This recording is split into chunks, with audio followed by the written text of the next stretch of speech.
বাংলার মুখ্যমন্ত্রী এই বহিরাগত তত্ত্ব তখনই খাড়া করেন যখন তিনি যুক্তি খুঁজে পান না। যখন চিকিৎসক সমাজ আন্দোলন করেছিল তখনও বহিরাগত, শিক্ষক সমাজ আন্দোলন করে বহিরাগত, তার সরকার বিপদে পড়লে বহিরাগত। কিন্তু বাংলার মুখ্যমন্ত্রীকে বুঝতে হবে পুলিশ আপনার, সিআইডি আপনার, সবকিছু আপনার। মুর্শিদাবাদ জেলায় আপনার দলের নেতারা দাঙ্গা করলো, তারাও বহিরাগত আপনি বলেছিলেন। এখন তো বলছেন না।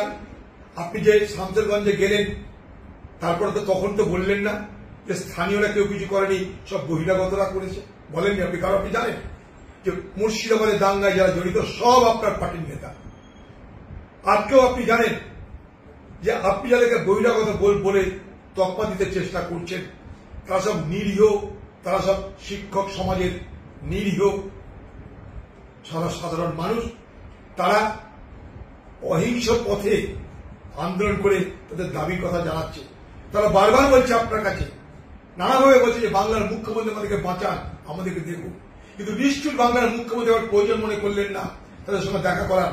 ডাক্তারদের আন্দোলনে, শিক্ষকদের আন্দোলনে, এই চিকিৎসকদের আন্দোলনে আপনি হুঁকে পড়ে গেছিলেন, কারণ তীব্রতা দেখে আপনার ভয় হয়েছিল, তাই আপনি মিছিল করেছিলেন তাদের জন্য।